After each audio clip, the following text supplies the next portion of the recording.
Mensagem de Cristo. Eu venho através da mente de meu canal, porque tenho algo urgente a lhe dizer. Ame os seus inimigos, perdoe aqueles que o maltratam, reze por aqueles que falam mal de você. Se não puder fazer isso com sua própria força de vontade, procure todos os meios possíveis para fazer isso no poder do Espírito, a consciência divina. Reze e medite, peça ajuda e, se você persistir, ela virá.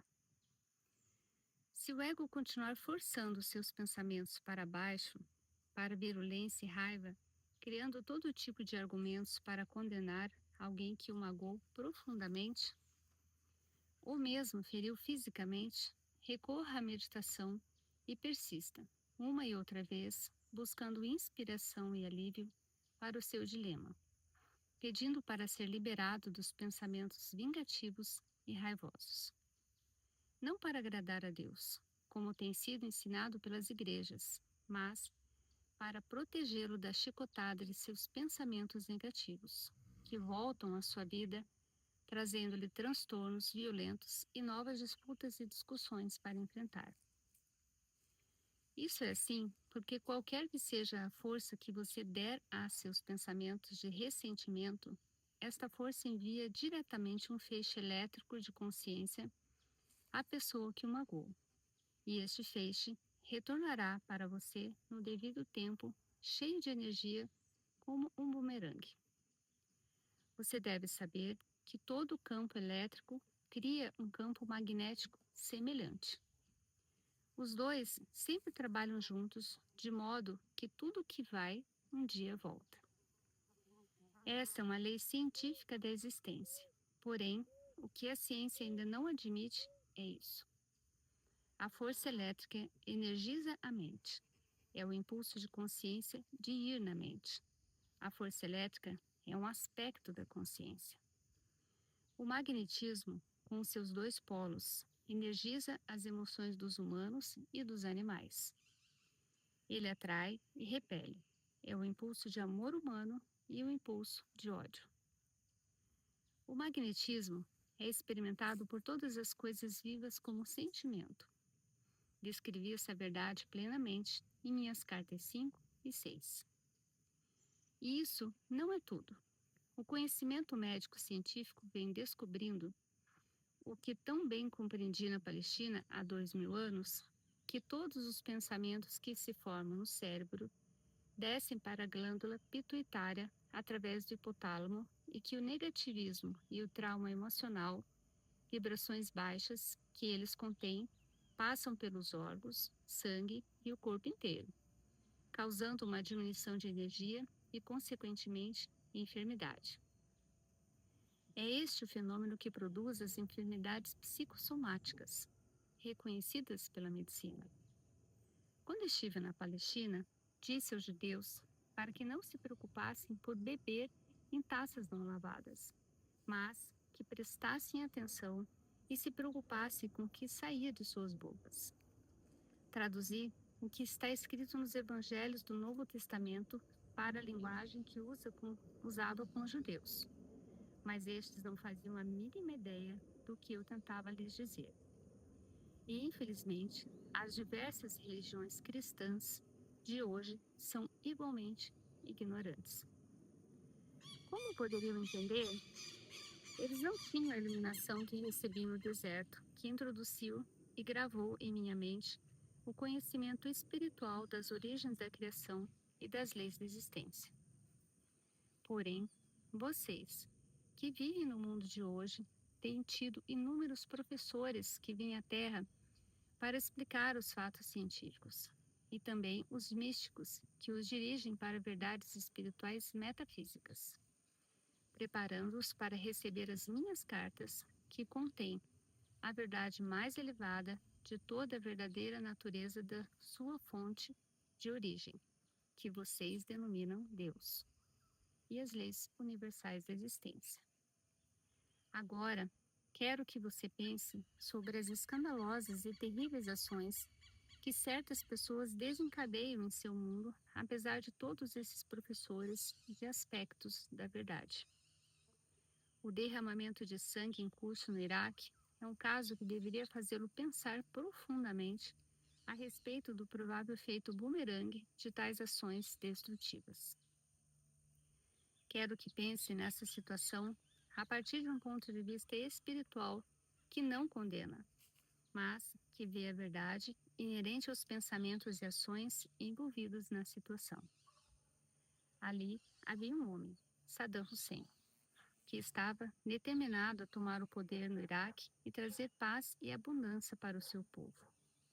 Como era pouco evoluído na verdadeira espiritualidade, utilizou as armas mais duras e violentas para controlar a nação e para silenciar aqueles que lhe criavam problemas.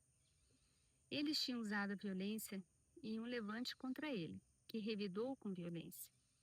Então, havia um ditador tirânico e um grupo de pessoas, todos com níveis morais e mentais semelhantes.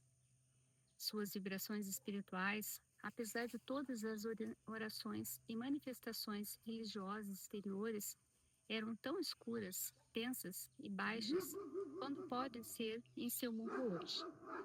Hussein e este povo desgrenhado mereciam-se mutuamente.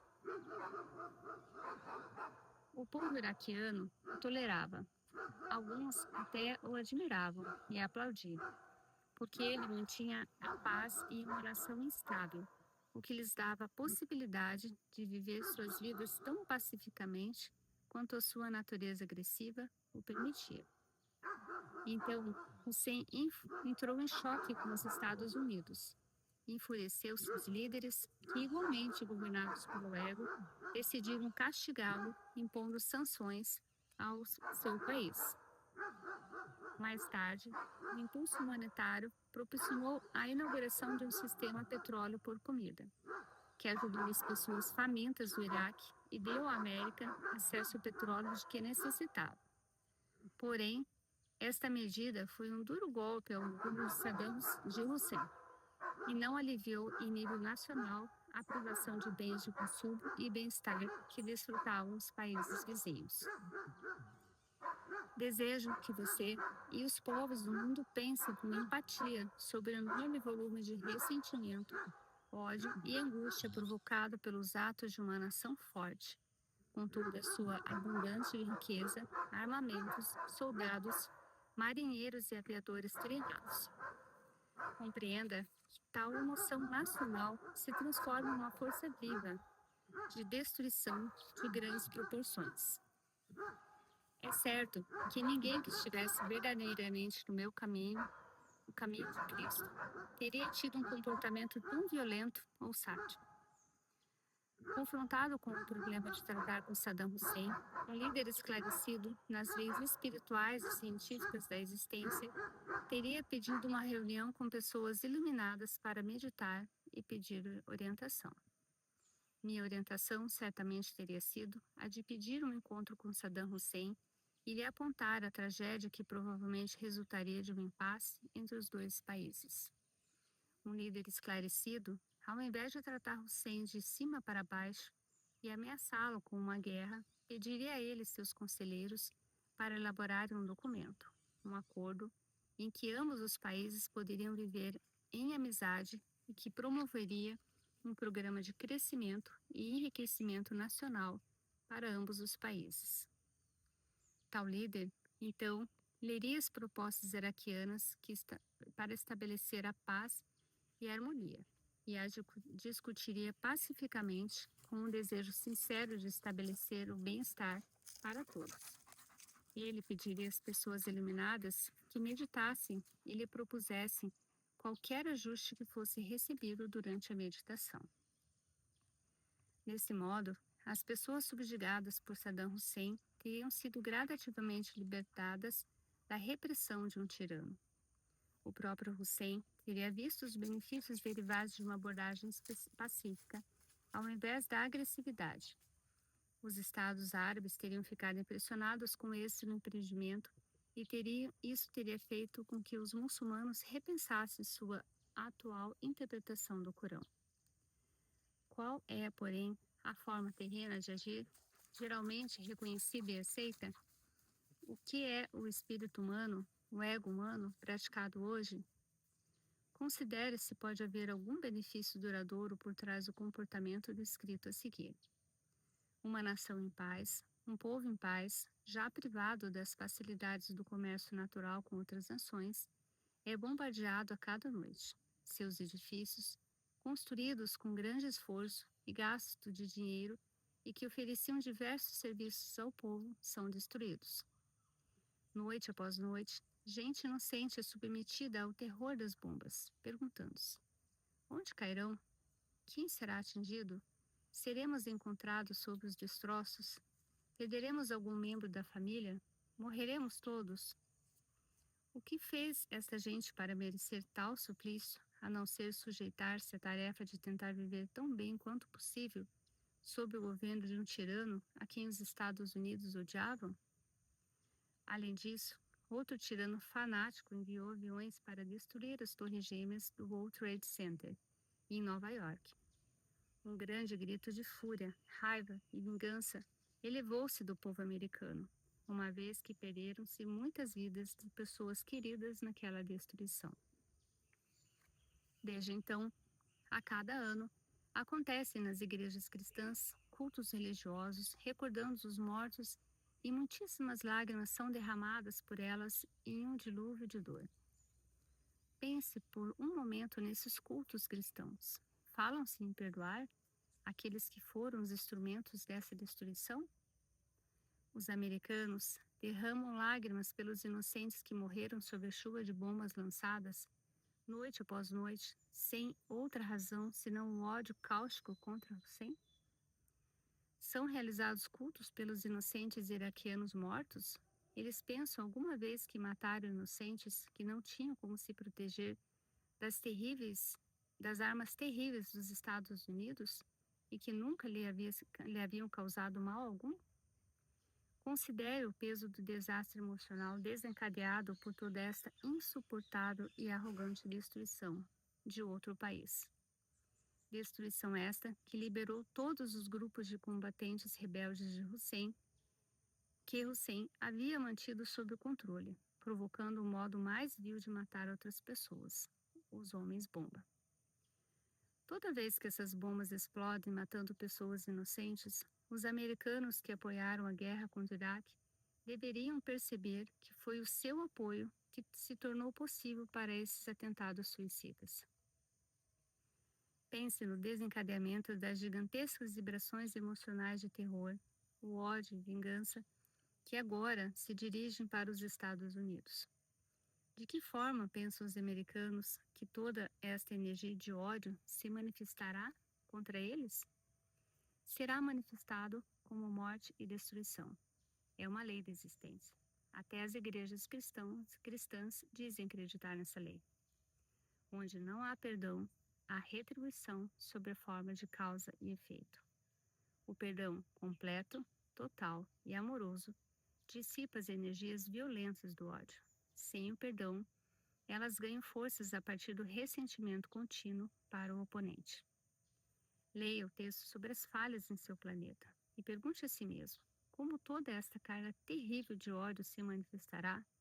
Quem na América será cedo ou tarde o alvo? Portanto, lhe digo claramente: em sua casa, comunidade, cidade, estado ou país, perdoe.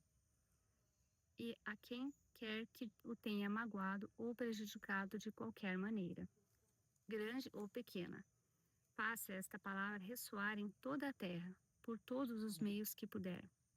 E se não puder perdoar facilmente porque o seu ego não o permite, então traga sua dor e raiva à consciência divina, que chamei o Pai quando estava na Palestina. E peça que o seu influxo de força orientadora espiritual alivie suavemente e facilite a eliminação do peso em sua mente. A sua religião lhe dirá isso? Não. Elas não o disseram quando estive na Palestina e não o dirão agora. De fato, aqueles que ocupam os postos mais elevados das nações mais poderosas e que provocam os mais terríveis danos ao mundo são recebidos com poucas cerimônias, sorrisos e apertos de mão pelos líderes religiosos das diversas religiões cristãs. são cegos que estendem a mão e abençoam outros cegos. Para ouvir a verdade, você deve vir a mim diretamente. Eu estou realmente vivo e em vida universal. Venha e receberei o seu chamado, respondendo amorosamente. Tenha coragem de unir-se ao caminho de Cristo e seguir os ensinamentos que trago ao mundo através de minhas cartas. Elas lhe mostrarão como permanecer em sintonia e harmonia com as leis da existência. Elas ajudarão você a estar em harmonia com o próprio universo. E então, todas as coisas trabalharão para o seu bem, felicidade e proteção supremas.